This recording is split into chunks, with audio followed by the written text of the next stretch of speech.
promise I won't sing. I don't want to destroy anybody's ears while we're at it. So I'll go ahead and get started.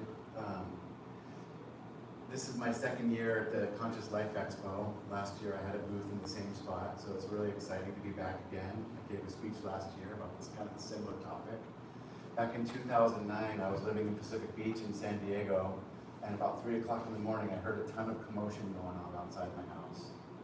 Actually, somehow I lost my watch that day too, which was really weird, but anyway, I heard somebody yelling, "I'm gonna kill you!" And so, obviously, if you're fast asleep at 3 o'clock in the morning and you get woken up by that kind of a traumatic thing, so I just woke up, put on a pair of pants, I didn't put on any shoes or a shirt, and I just kind of ran outside to see what was going on. And there was a guy outside my apartment, and he was a big dude, and he was out there trying to beat the crap out of his girlfriend. And so, my initial instinct was, "Whoa, dude, it's 3 o'clock in the morning. Get the F out of here." And he turned around and just came over and fixated on me, bumped his chest up against me, "For what?" And I was like, "Dude, it's not like that. It's 3 o'clock in the morning, you're waking everybody up. What's the deal?" And so what's funny is that when I went outside, he was standing right on my watch. And so I yelled at him and I go, "Hey, nobody talks to any woman like that on my watch." Okay? Thank you very much. I'll give you all the tip the waitress. So anyway, a few minutes went by. A couple other neighbors came out because they had heard the commotion as well. And this guy was just, who knows what he was on. He was just out there. He was ready to create some havoc. And fortunately, the people that went out there protected the girl that was involved. And after a couple of minutes of interacting with this guy, he just hauled back and just socked me right in the side of the face. And it knocked me out unconscious, and I fell back, hit my head on the ground with a little sound effect. Okay.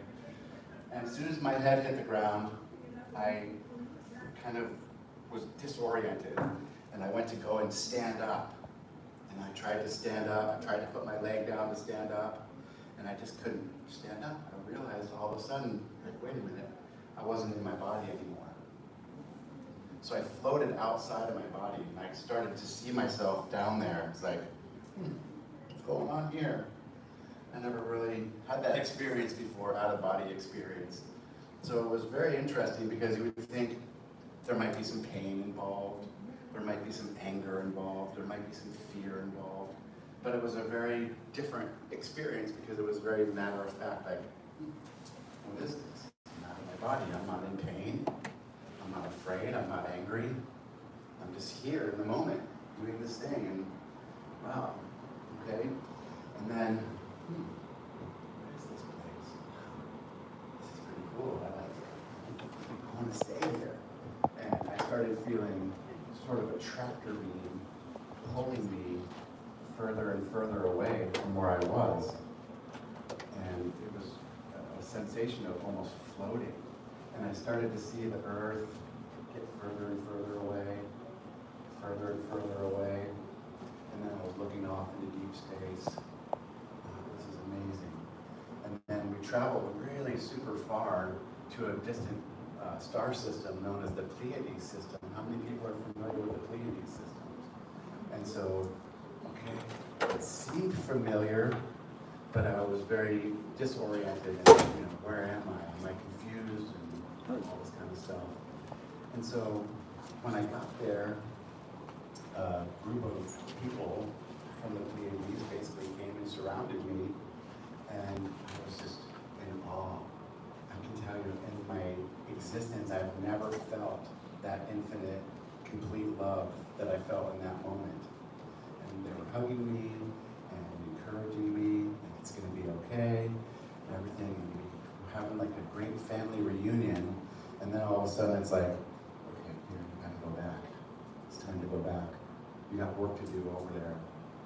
You're going to be a healer. And I'm like, healer? What are you talking about? I'm not a cell phone sales guy. I don't even know what that is. And so it brings back early memories from childhood. Probably all of us have had some sad, terrible experiences from growing up. And what makes you want to get involved in somebody else's fight? And I think that it was triggered by something that happened to me when I was little. My parents were divorced when I was 6 years old, and my mom had a 1-year-old baby on her arm and was trying to kind of stand in the doorway to prevent my dad from leaving. And my dad was like, "Get the F out of the way," And my mom didn't get the F out of the way. And so what he did is he did the same thing. He just socked her and knocked her to the ground when she was holding a 1-month-old baby. So I think something inside of me like really got triggered about that. So when I heard this fight going on outside and I went out there, I was like, I'm gonna stick up for this lady because it reminded me of what happened with my mother. And so that's basically, so I'll just say, being over there on that side of the veil, that's why I call this piercing the veil, because you realize what a crystalline energy you are, that your soul is connected to this physical form, but when you leave the physical form, you're just experiencing your soul form, your crystalline light body. And then to be surrounded by the Pleiadian family at the same time was a really powerful experience. And like I said, I didn't want to come back. I was like, no, I'm not coming back. But you're coming back. And so the next thing I remembered was just kind of waking up back in my body on the ground, and looking around and seeing that a couple of my neighbors had started fighting this kid, and they had wrestled him down to the ground. The police came, the police arrested him. There was fire trucks and ambulances. The ambulance came. They put me on a wood gurney. My neck was broken, so they had to put me in a neck collar, and they carried me out to the ambulance. And they're like, "Okay, sir, we're going to transport you to the hospital." And I was like, "I can't go to the hospital." My 14-year-old son was staying with me that night, and I couldn't leave him behind. And so this is how the medical system operates, all right? If you're consenting, great. You're going to go for a ride. We're going to take you to the hospital in this ambulance. And I said, "I'm not going." And they said, "Okay, well, right." Take the neck collar off. And when they took the neck collar off, I had this moment of like, queasiness and sweating in my head, and felt like I was going to throw up. And one of the technicians on the ambulance looked at his buddy and he says, "He's gonna throw up. He's gonna throw up. Get him off." So I'm not kidding. Like they sat me up on this gurney, took the neck collar off me, and I'm pretty sure one of the guys had his foot in my back as they were like basically kicking me down the stairs of this ambulance back out on the sidewalk. So that was a really not pleasant experience, because they're like, "Well, we can call Child Protective Services and somebody will come and watch your son." I'm like, "Yeah, fuck that.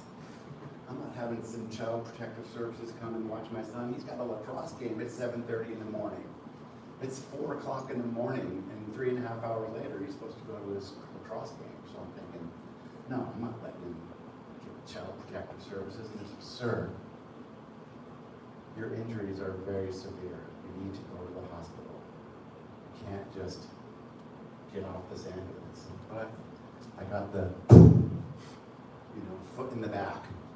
And that was a really terrible experience to have as a patient. And I was on the ground on my knees, and I started throwing up all over the place. And I'm pretty sure that chunks of my brain were coming out of my nose. Sorry to be gross or whatever, but it was a pretty terrible experience. And then we went back inside to my neighbor's house, and I was just sitting there on the couch, just kind of taking it all in. And I felt that sort of tractor beam feeling again. I was going outside of my body again. Here we go, here we go. And my neighbors just loaded me up in the back of the car and took me to the hospital. And one of my neighbors ended up taking my son to the lacrosse game. But it was funny because while I was on the other side, one of the things that I had this realization, like, oh, this is so beautiful, I want to stay here. And then, oh shit, I gotta take my son to the lacrosse game. So that was kind of interesting. And then, how many people have been for a ride on the medical merry-go-round? been sick, been injured, and you know, it's like just carousel music playing in the background, you know, go on the ride. Oh, here is a neck collar. Here is a TENS unit for the pain. Here's some medications, and not one of the original doctors that I looked at put their hand on me, touched me, you know, had me do anything other than just, well, stand there, let's take a look at you. Okay, all right, oh yeah, here, take this to the pharmacy. Here's your prescription for some medication, for some pain medication, because you're gonna be in pain. You know, your neck is broken. My neck was broken. My arm was broken. I had a double skull fracture. Okay, so you losing your life like that, just 1 minute you're asleep, next minute you're dead. It's pretty interesting experience. And you know, going back through that medical merry-go-round, when you have to deal with the police department, about 3 days after my injury, I had to go down to the police department and fill out paperwork. And I didn't even sleep for 3 days, you know. I was in serious trauma. So I filled out all the paperwork at the police department, started this medical merry-go-round, was scheduled to actually have surgery to fix some of the damage to my skull. And the doctor said, look, if we don't fix your left eye, you're gonna be blind, okay? You're gonna be blind. And so they were gonna do some special surgery, kind of gross, but they cut your eyelids off and pull your eyeball out, put plates behind your eye, and pop your eyeball back in, sew your eyelids back on. And so I was on the car drive up here in Beverly Hills to get the surgery done, and I get a phone call from this lady. If you're injured in a violent crime in California, there's a program called the Victims Compensation Program. I hate the word victim, but that's what they call it. And what they do is they help you out with your medical bills, help you out with your rent, things like that, and surgeries. So I was in Mercy Care on the way up to get this surgery in Beverly Hills, and the lady called me, and she was crying. What the hell now? And she said, sorry, you gotta turn around and go home. There's gonna be no surgery. It's scheduled already. They told me to come be at the hospital at 12 on Wednesday when the surgery is at 12 on Thursday. And she said, I'm really sorry, there was a problem with the paperwork that you filled out. So if you fill out paperwork and you says, do you plan to file a civil suit? I'm filling this paperwork out with no eye in my head. I had no idea what the implications of that were. There's no lawyers there, nobody there to clarify what's going on. So when you check yes, yes, I'm going to file a civil suit. I thought that just meant, you know, you're going to press charges against the guy that hurt you.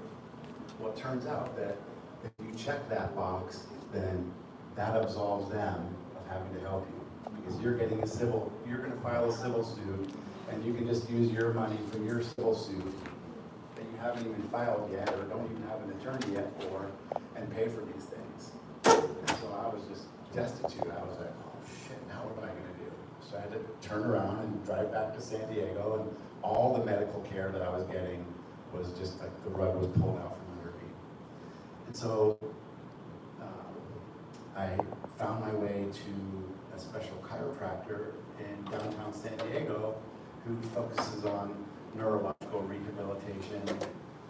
And as I said, I couldn't sleep for, you know, the first few months. I probably slept maybe an hour, hour and a half at night. And it was painful just to get up and use the bathroom. And so I went down to this chiropractor, and he says, hey, I want you to start going for a walk every day for 2 miles. Get up, move your body, because that movement will kind of reintegrate your nervous system and recalibrate things. And I said, yeah, you want me to go walk 2 miles a day? He goes, yeah. And I go, yeah, well, you can go fuck yourself 2 times a day. Because I'm not going to get up and walk. I don't have the energy to do it. But I mustered up the energy, started walking 2 miles a day, and my brain just really started like rewiring. He was right. I was doing Pilates twice a week, getting adjusted a couple times a week by him. And all of a sudden, I started having hope. I was doing Pilates, I was doing chiropractic, I was walking. A 2 mile walk turned into a 5 mile walk. And then I would just like use the GPS on the phone and try to beat my time from yesterday. Go just a little bit faster today. You know, I walked out at Mission Beach in San Diego. How many people have been down to San Diego before? Mission Beach, yeah, my favorite place in the world.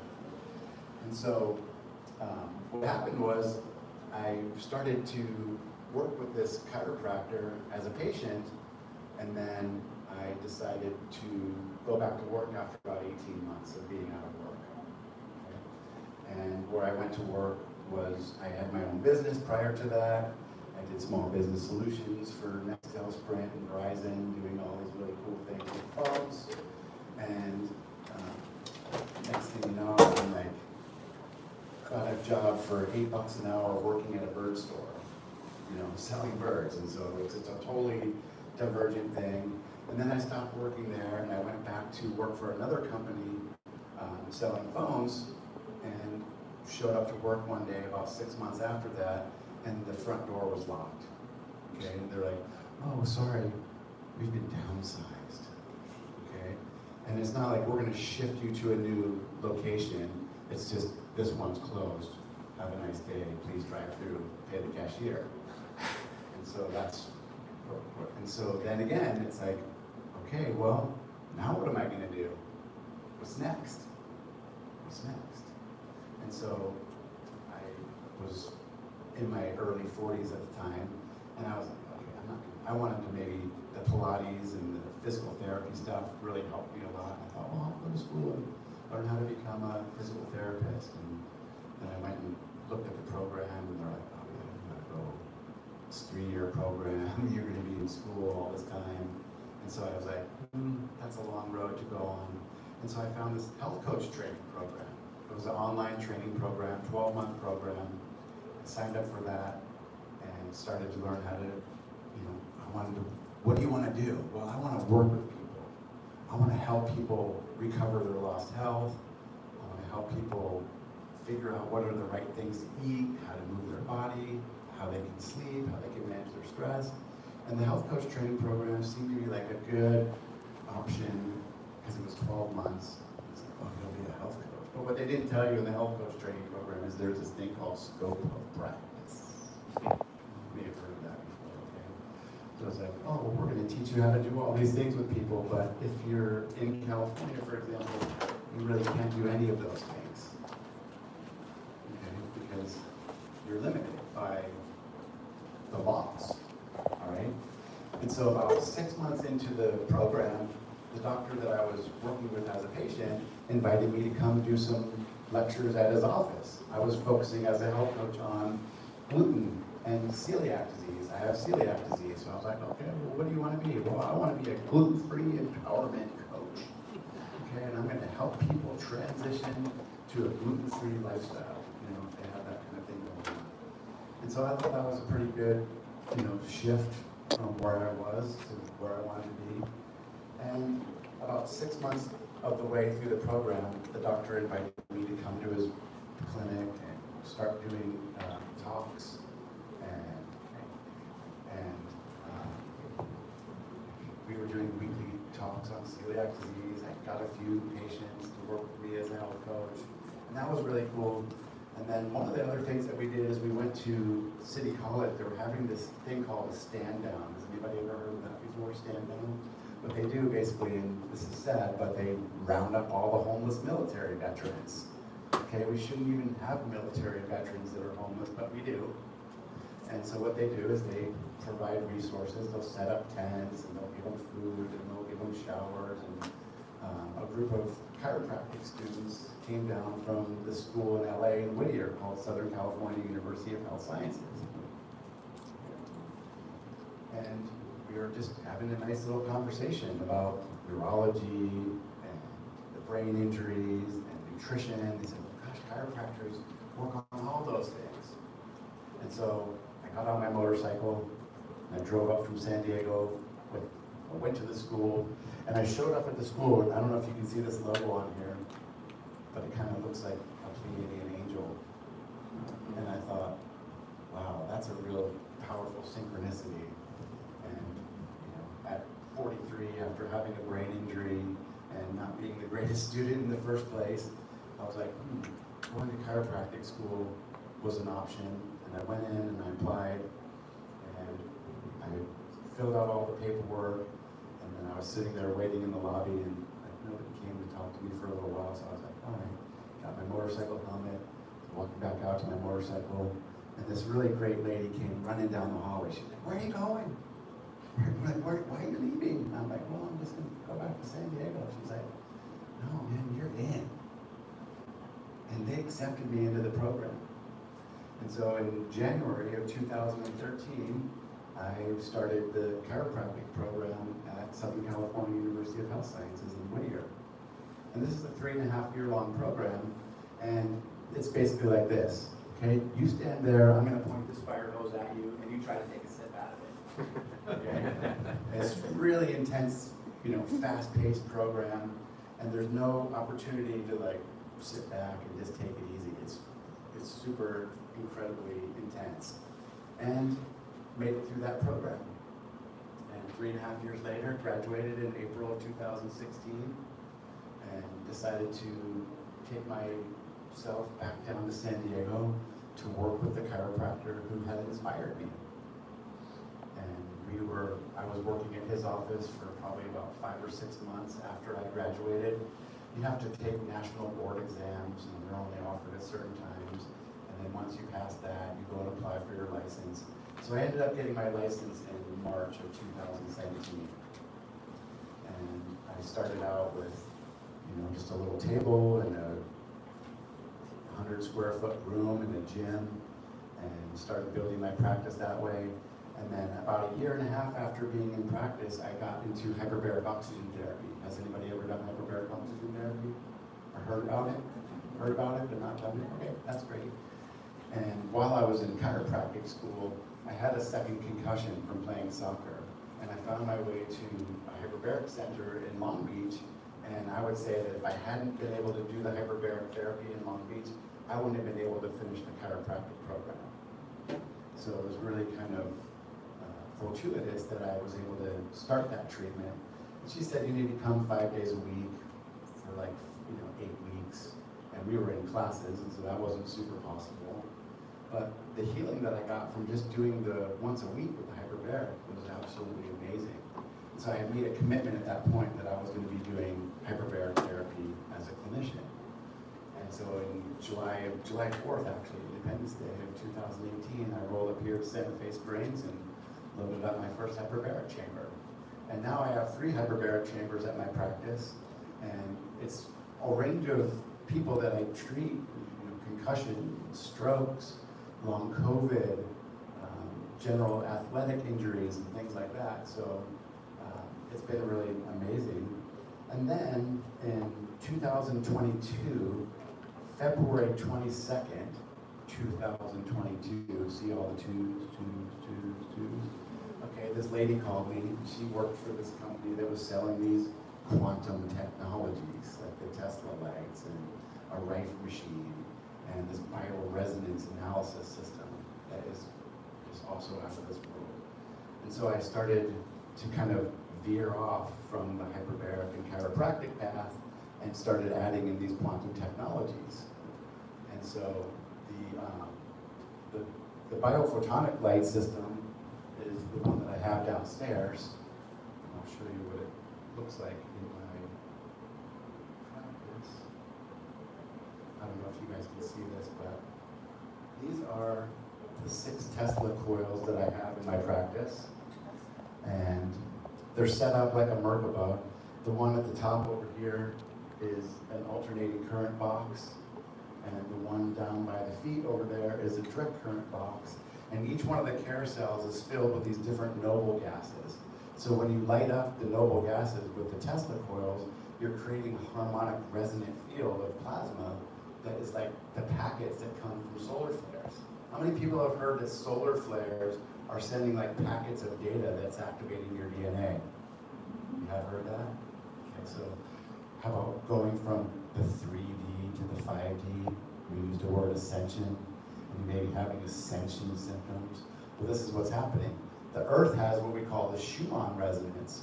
Back in the 1950s, scientists discovered this, and it was like basically the electromagnetic heartbeat of the Earth. And then somebody else simultaneously was working on humans, and they said, well, this is really interesting because the gamma brain waves of a human are almost the same exact frequency as the Schumann resonance that's coming from the earth. So that's really interesting because it's almost as if we're synchronized with that. And now we have all these massive solar flares coming in from the central sun, from the local sun, and they're activating your DNA and bringing us to collective consciousness, higher consciousness. And so in a lot of respects, what these devices do is they mimic the solar flares. And you lay on this table here, in between the carousels, and you can just feel the energy running through your body. And you can feel, what does that feel like? What does it feel like when your DNA is activated? That's pretty interesting, because it's not hot or cold or sharp or burning. It's not like a sensation that you normally have. There's a few people in the room that have actually done the Tesla lights. If you've done the Tesla lights, okay. And so that's one of the really powerful things that I am very fond of offering.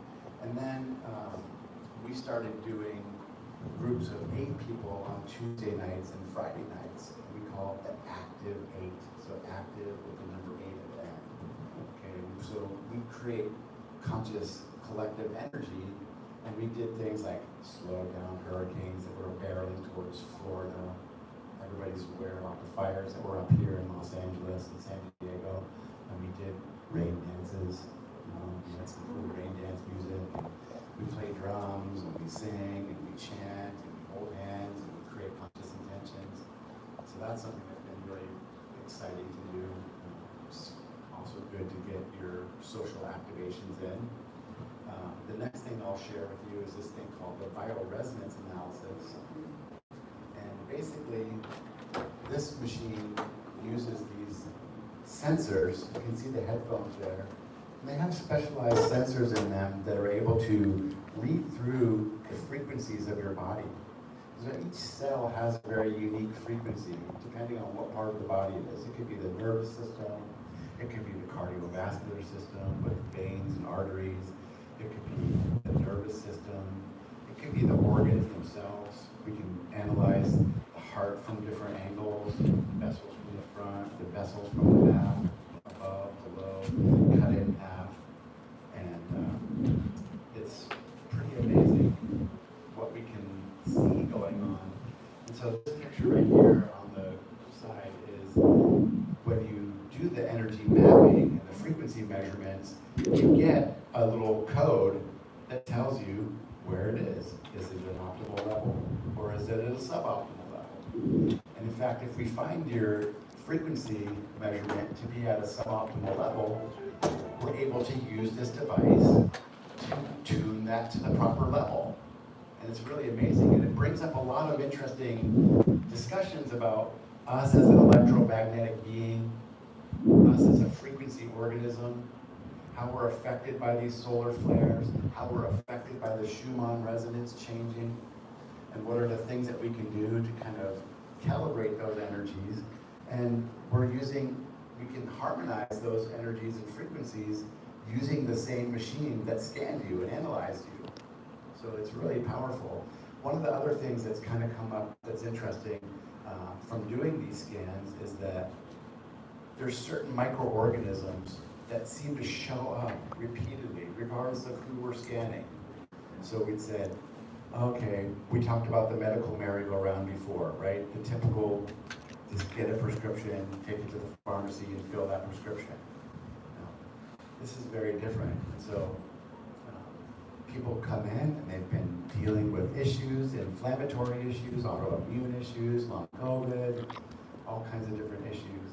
And they'll come and do a couple sessions and they'll say, I've been to like 8 different people. They've all tried this, they've tried that, and nothing made me feel as good as this thing made me feel. Because I think actually bringing in the conversation about the microorganisms and how those microorganisms are having an effect, they basically are stealing energy from your body. Think parasite, okay? Bacteria, virus, fungus, mold, all these things interfere with the natural processes of your cells.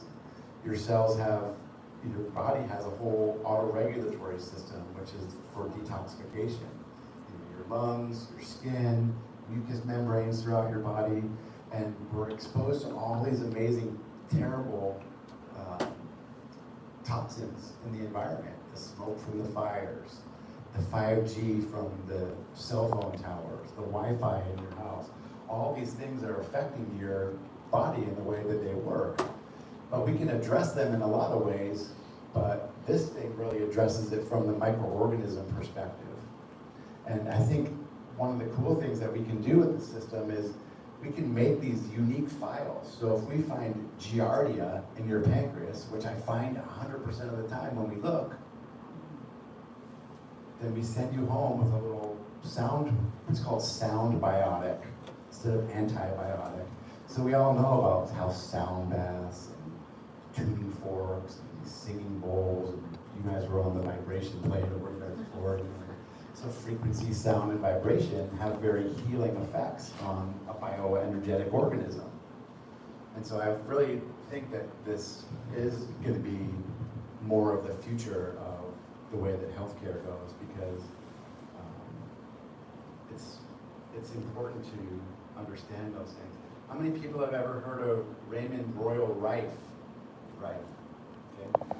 So back in 1932, Dr. Rife, he had developed these plasma devices, and he was originally, if you've ever been in a science class in high school and used a microscope, that's actually a la Royal Rife. He was an optics specialist, and he studied in Germany for 7 years, and he created this amazing microscope, and the microscope was able to see inside the cells like 35 times more powerful than an electron microscope. And what he was seeing was frequencies. He would notice, okay, well, this thing right here, it has this very unique frequency. And it might be the frequency of a parasite. And so then they came up with these plasma tubes. You can see in the picture, I don't know if this thing has a pointer or not. Let's see. Get your flex off. And those plasma frequencies, just like an opera singer, okay? We go, ah, and the glass shatters. So we're using frequencies to destroy the cell membranes of these pathogens.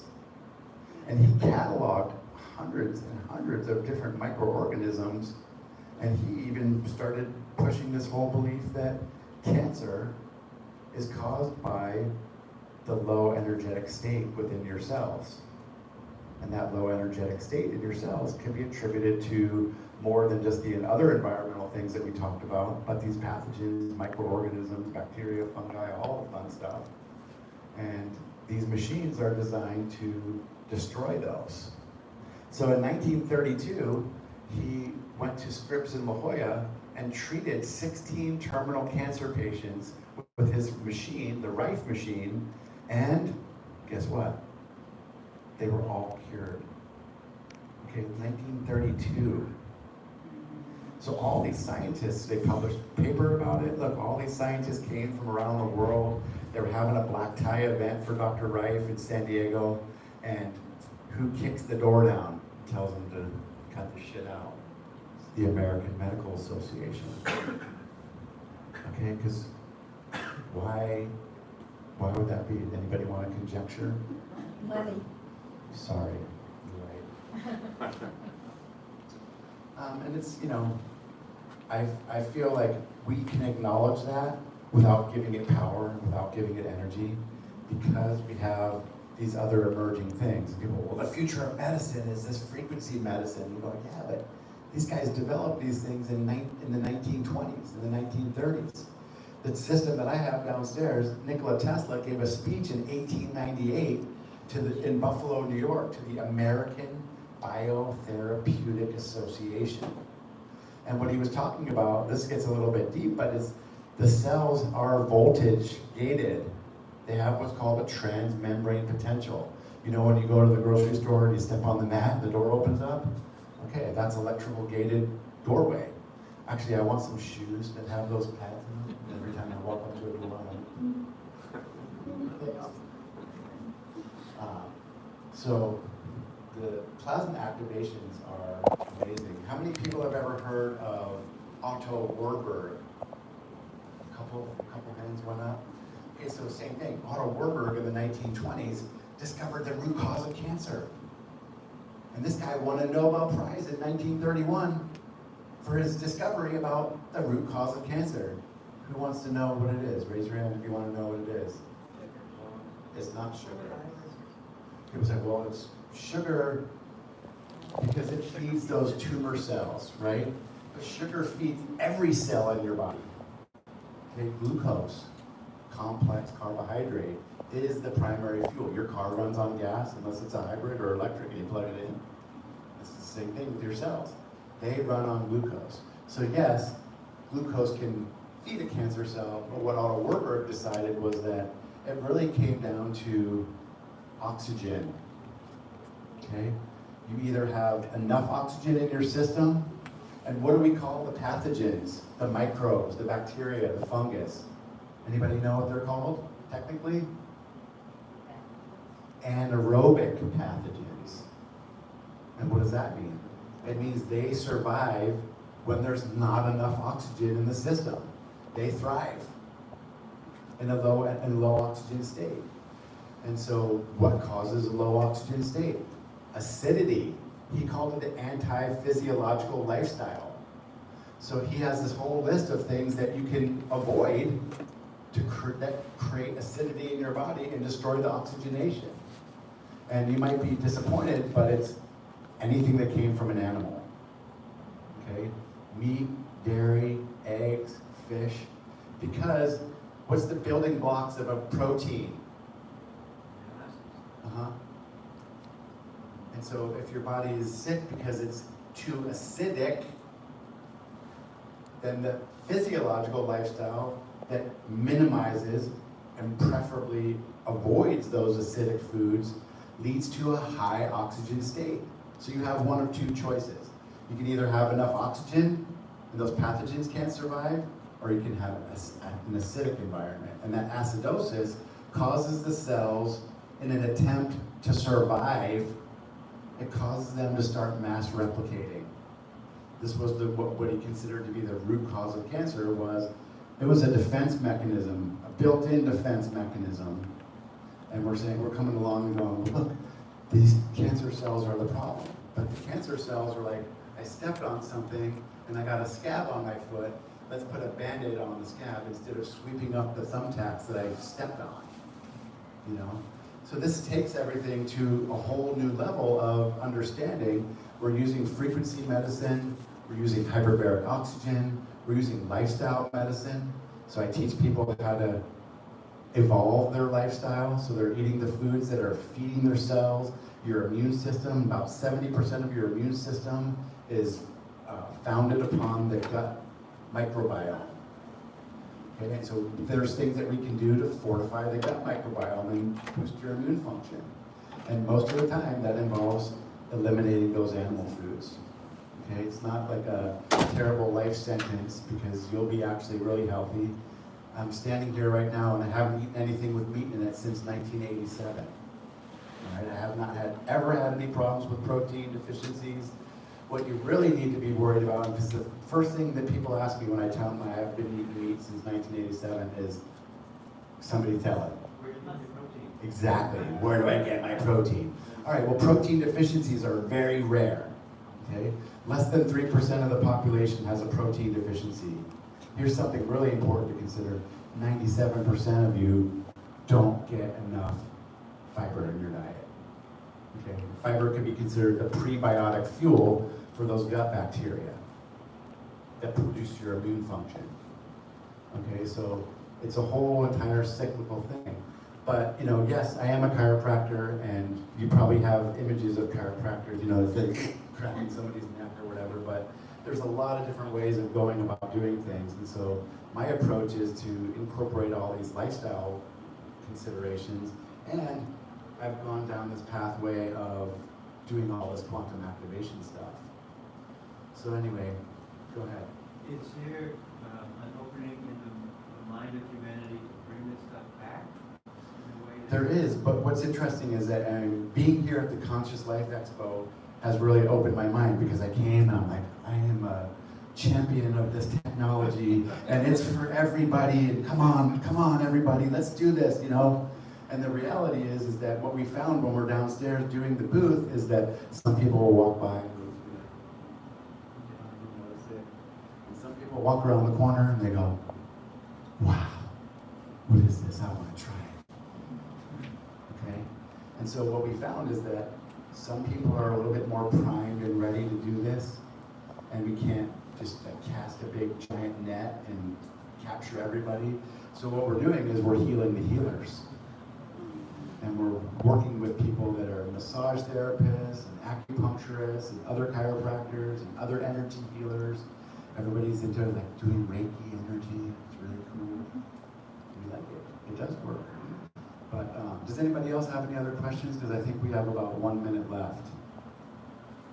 If it's you want to know why it burns when you pee, talk to me after this session. Nothing? Is that machine that has bones, do you have to calibrate that from time to time? And does it measure stress levels? Like, could it be off because your stress levels are high? Absolutely. So when we do the advanced analysis, we can look at the microorganisms, we can look at pathology, we can look at food sensitivities, but we can also look at the emotional components. And you can't ignore those emotional components as they and they don't have to be calibrated, because that machine reads you each time, and what we get is a series of scans that we can compare. Like, look, last time you were here, this time you're here. And we can use that to, do the sound biotics and sound therapy combined with the right frequencies to break the pathogens. Because we went to something in the ES center where he had that, but he didn't have any healing. He just said, Right, it's this just is wrong with you. It's small. right. Sometimes people are just doing things that are scanning you, and like this system is doing both a scan and a treatment at the same time. So I'm downstairs in booth 90. I would like to invite all of you to come down and check out the Tesla lights. We're doing a 12-minute session for $33.69. Tesla said that if you want to understand the keys to the universe, think in terms of the 3, the 6, and the 9. So that's pretty powerful. Anyway, I really appreciate all you guys coming here and let me tell my story. It's been wonderful. Hope to see you back here in 2026.